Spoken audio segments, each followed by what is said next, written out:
Let's get into it. Coach Colin news. We have him back again. This guy cannot stop. I'm telling you, he's been doing this for years. What are we going on? We're going on almost 10 years Robert De Niro's been doing this.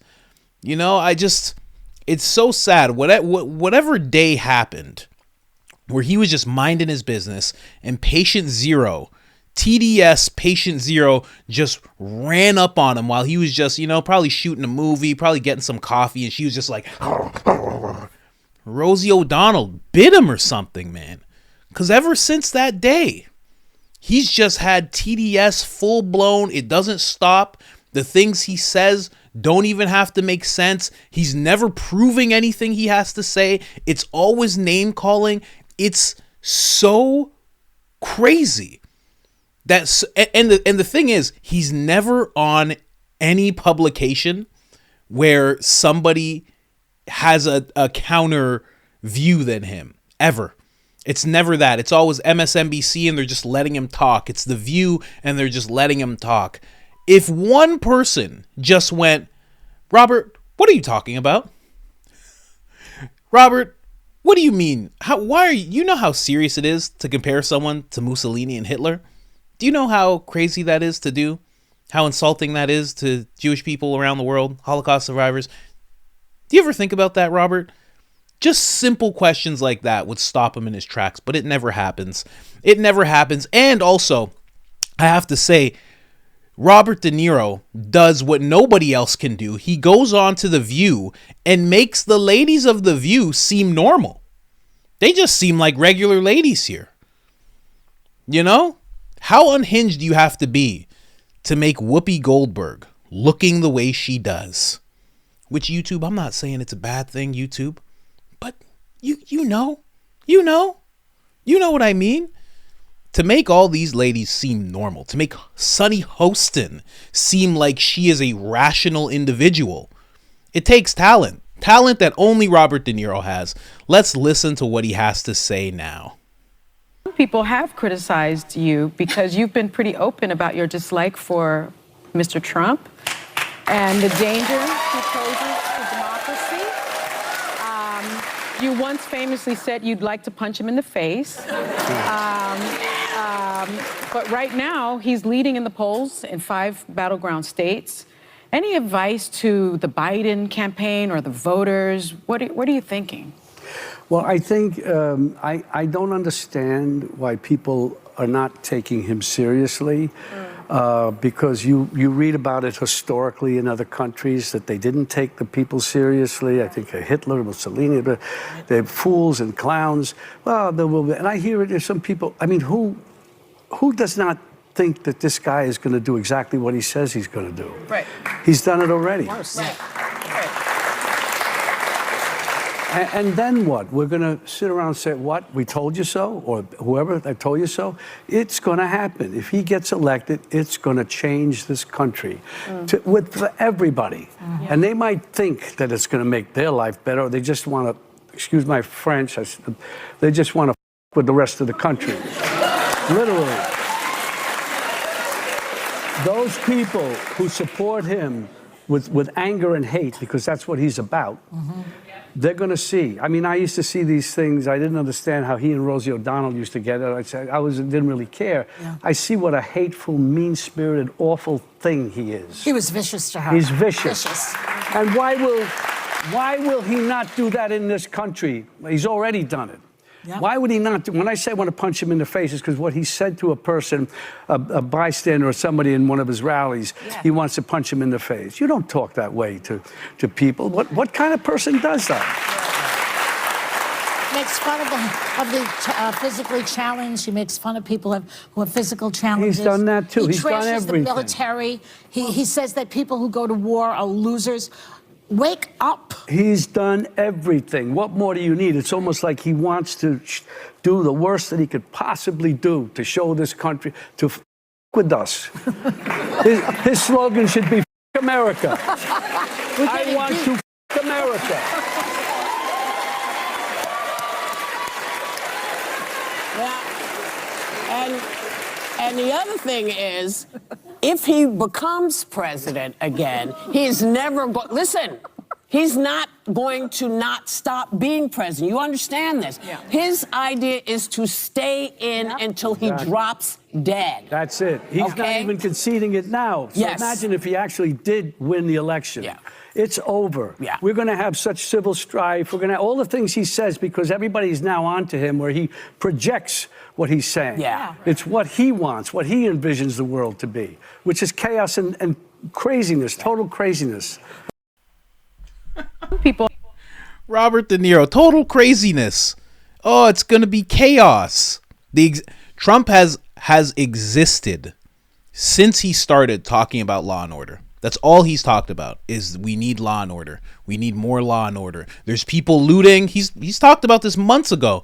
All this looting needs to stop. We need law and order. We need the police to have some kind of immunity, and that's something that he hasn't completely jumped on board with, but police departments that are fully endorsing him are asking for that, and he's trying to work very closely with them so they can actually enact law and order. So that's probably going to be something that he touches on.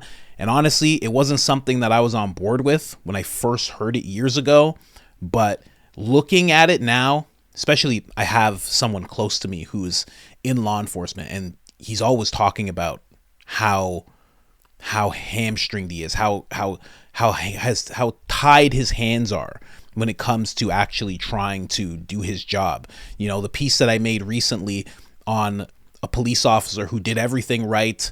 He discharged his firearm at somebody. That person was stabbing someone in the face, took out the guy. The woman passed away because of what the guy was doing to her. I mean, you know, he's jabbing her with a knife, right? But he doesn't kill the guy, but puts him down, arrests the guy. Everything's good. Police department still looks at him as a liability. Thankfully, he doesn't get fired, but he gets put in a desk job.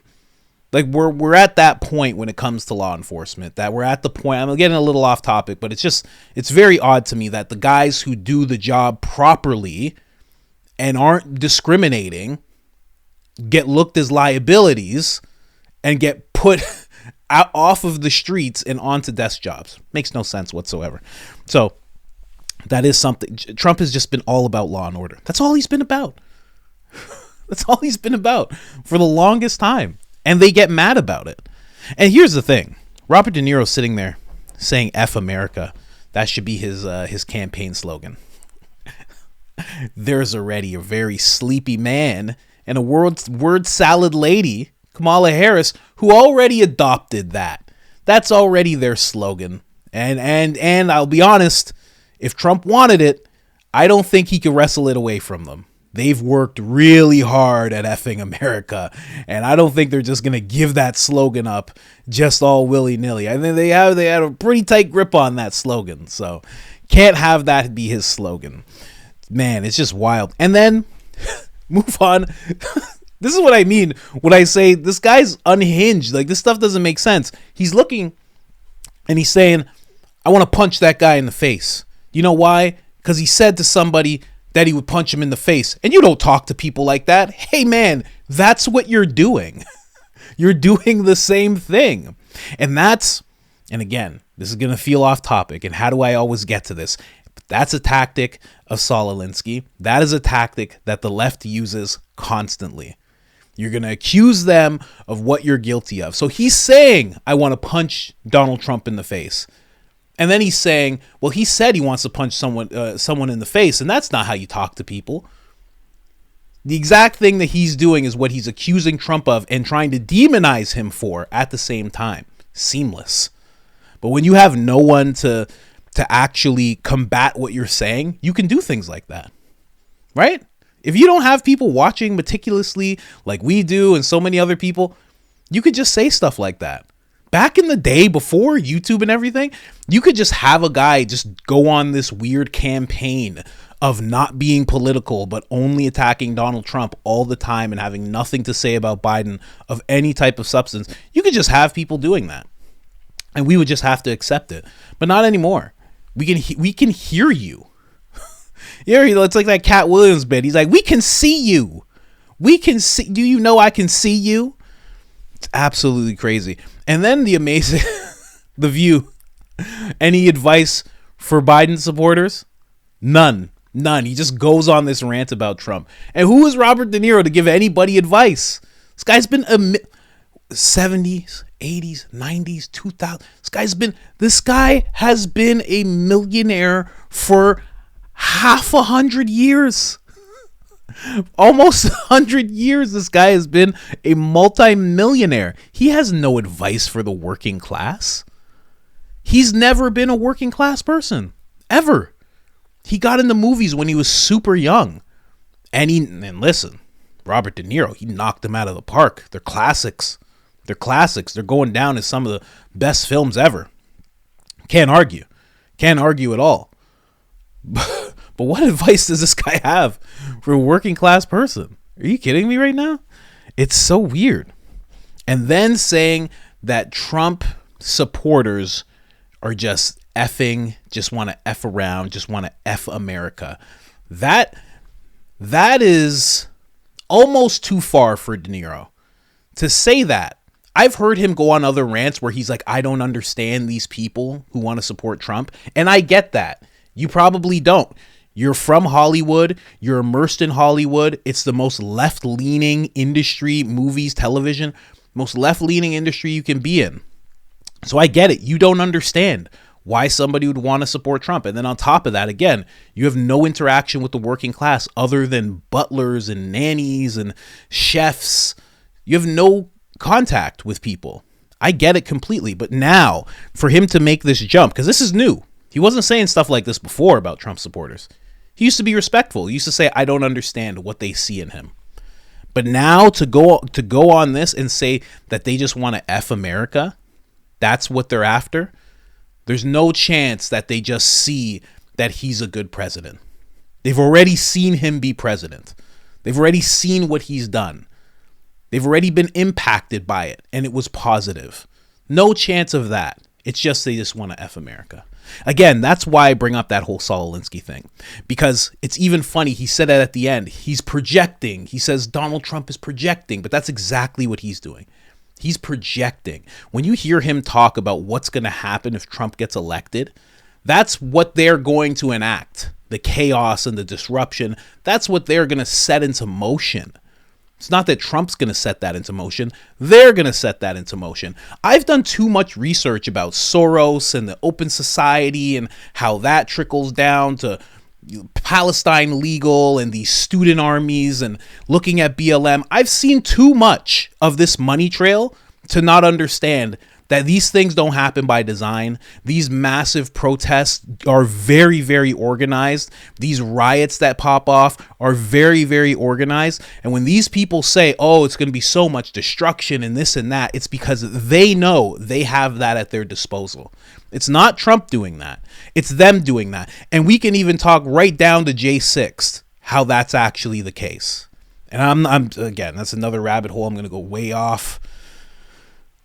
But if you look into it, sorry to sound like Eddie Bravo, but if you look into it, you can see some stuff was going on. That's all I'll say. I get angry when I talk about J6. There's too much going on there.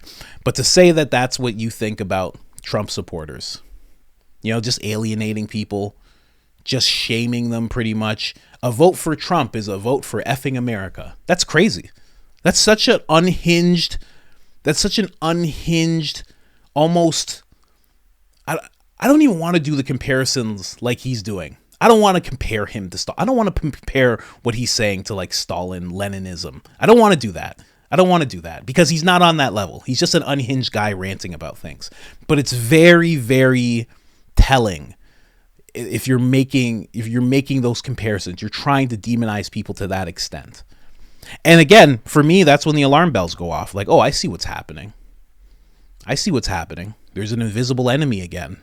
And all of a sudden, grandma's in danger. I get it. I see what's happening. I've watched this before. We watched this just 4 or 5 years ago.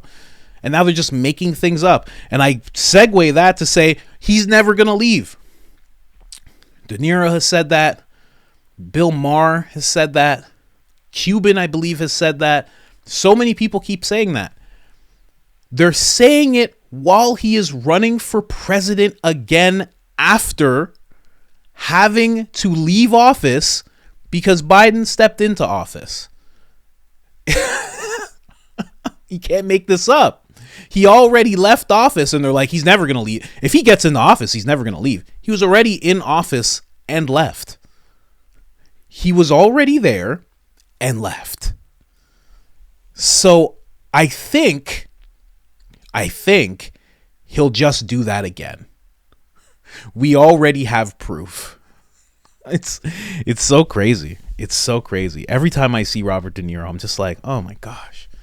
How am I going to watch Goodfellas, Robert? How am I going to watch Goodfellas now? Okay? I can't just fast forward to parts of Tommy every single time. How am I going to watch Casino now, Robert? How am I going to do that? You know what I mean? This guy doesn't think about that. People who support Biden, they're not watching Goodfellas and Casino. They're not watching those. He doesn't get it. It's us on the Trump side that are watching those movies. That were watching those movies growing up. Are you kidding me? You're just ruining it for everybody. Ruining it. Absolutely ridiculous, man. But there he goes again. And I'm sure we'll see more of him on the campaign trail. And honestly, can't prove it. Just the thought process. He's being put up to this.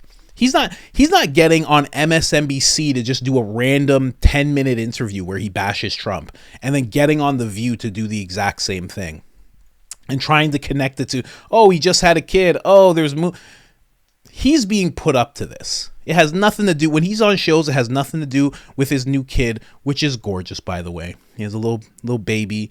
Very, very nice. Amazing. Still pumping him out. Good on you. Can't fault you for that. Gorgeous little baby that he has. But he's getting put up to this. It has nothing to do with him having kids or anything like that when he's on these shows. He's being prompted. The same way we just saw, I did a video a few weeks ago about John Legend. John Lennon was talking about Trump is racist in his bones. There's such an alarm bell. And it happened the first time. When I saw all these celebrities activating for Obama, I was like, I'm like, I remember having the thought, I was younger back then, but I was like, how does Obama know all these celebrities?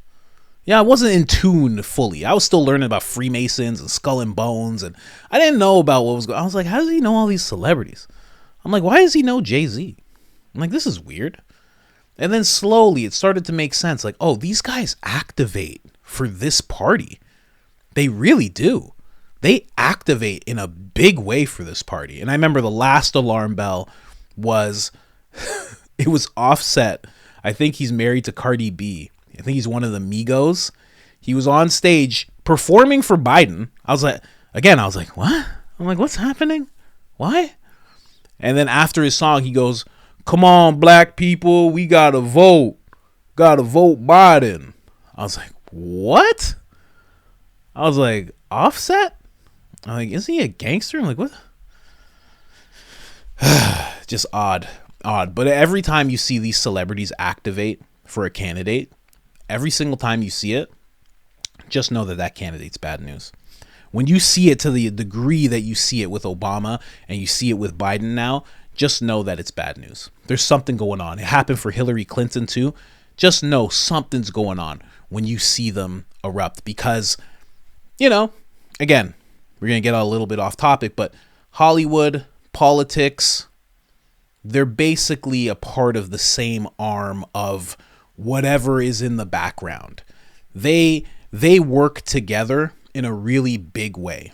They really do. They really, really do. And, there's a whole bunch that's into that when you look up Laurel Canyon and all the connections there and the anti-war movement and what the hip hop movement did to the black community. There's a lot that shows that politics and Hollywood really work together, like in a really dark, deep way, more than I even know. And I know quite a bit. So anytime you see that, just know that they're all agents and they're all activating together, which is why when you see one of them actually support Trump, they get attacked. They get smeared. Killer Mike, rapper, won a Grammy. Before he won the Grammy, he started talking about how he was on Bill Maher. Bill Maher's like, you won't just say you're going to vote for Biden. You won't just say you're supporting Biden. And he was like, no. He's like, I think that the black community should go based on policy. And he was very straight up. He's like, I think you should go with the person who's going to cut a deal. And he's like, and honestly, he's like, when you look at the two, he's like, it seems like Trump is ready to make a deal when it comes to the black vote. And it's true. Trump is that person where if you came to him, if you had access to if you had control of the whole black community, you were like, we need you to do this, this, and this, and we'll all vote for you. He'd be like, okay, I'll do that. Yeah, I'll do a bunch of things for you guys. Okay, no problem. That's no problem for me to do. Biden, on the other hand, Democrats, on the other hand, they already feel like they own that community. So they're like, what do I have to do for you? You're already in this palm. I have to do things for you too. So Killer Mike brought that up. He was like, you should look at who's willing to cut a deal in your community, who's willing to actually do things in your community, who's willing to actually touch base with your community in a real way. He goes, and when I look at the two, he goes, it seems like Trump's ready to cut a deal. Guy wins a Grammy, gets arrested as he's coming off the stage. And they're like, oh, there was an assault thing and this and that. Any other celebrity, Will Smith, somebody who's hardcore on the left, hardcore supporting Biden, they would have had him, come outside. They would have said, hey, we just need you to drive over to the station. We got to sort something out. Anybody else, that's how they would have handled it. But because of what he said, he got handled a different way. They kind of showed him, hey, just so you know, we can mess up your best moments for you if you're not willing to, jump on the bandwagon. I'm just saying what I saw. I saw him say that. It didn't sit well with Hollywood or politics. And the next thing you know, he wins a Grammy, gets arrested immediately after. And then after it all, they're like, oh, don't worry, it's no big deal. It's like they just did that to him to make him look that way. They wanted him to look like a criminal. Who else are they doing that with? Who else right now are they trying to just look like a criminal because they can? Just saying. You got to connect the dots, people. Again, Robert De Niro, completely unhinged. I don't know. It was probably like 28 days later, Rosie was probably up somewhere. A little drop of saliva or something probably just hit Robert De Niro in the eye. He was just like, and that was it. He was never the same afterwards. Man, this is his worst role yet. Anyways, guys, like, subscribe, all that good stuff. Other than that, I'm out.